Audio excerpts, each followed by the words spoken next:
Let's turn to exploring the Shema, discussions on the issues of Trinity. Wow, what happened to my page there? There we go. Exploring the Shema, discussions on the issues of Trinity. And I did the same thing with the navigation aspect of this commentary that I did with Romans 14. If you go to my commentary now and start scrolling down into it, you'll see that there's a table of contents with clickable links to each of the sections. So you know this is a three paper long study. Exploring the Shema, paper 1, God is one. Paper 2 of 3, Yahweh and Yeshua, and then paper 3 of 3, who or what is the Holy Spirit. And you can see now each paper has its own topics, 1 through however many numbers, and you can see as I'm scrolling up and down through the section that each one has its own link. So we're in paper 3, and who or what is the Holy Spirit, and we just finished the introduction, my bottom line up front. So if I click that, it takes us right down into the section. And also I've got the the little sections. Well, this one doesn't say return to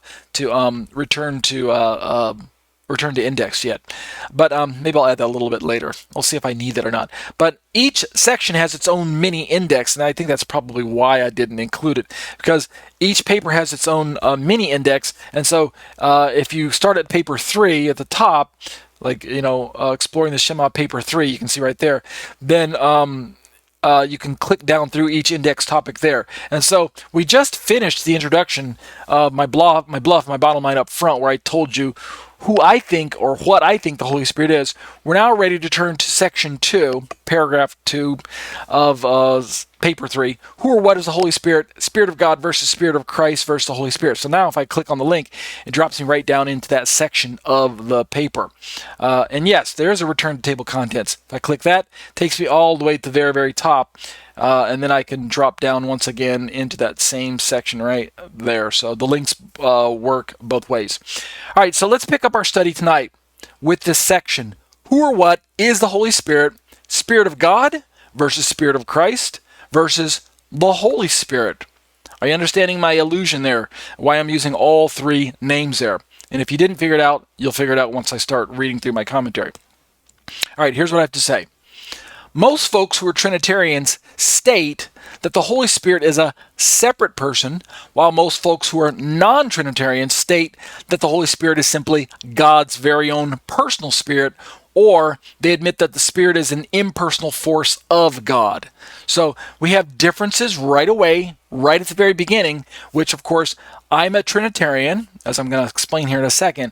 So I hold to the idea primarily that the Holy Spirit is a separate person of God. He is a person of God. He is the Spirit of God. He is full deity.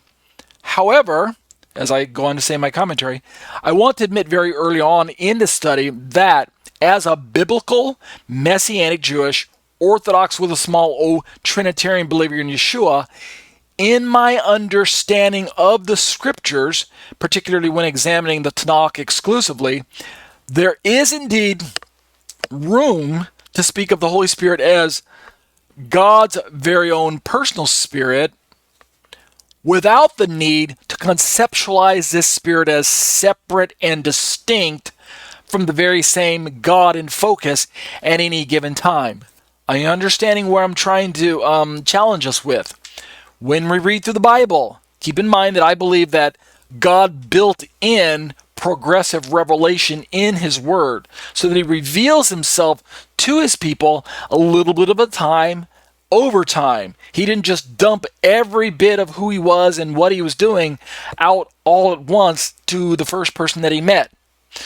Instead, He gives a little bit, and as history unfolds with humanity, and as the pages of Torah get added as the scroll unrolls, in that analogy I used a long time ago, the idea is that God is progressively revealing not just the plans of salvation to humanity, but He's also revealing more and more of who He is and what He is doing among humans. So we get this progressive nature. And so at the early stages of interacting with God as humans, we might come to the conclusion that God is a single being, and that the Spirit of God and the God who is a spirit are the same being.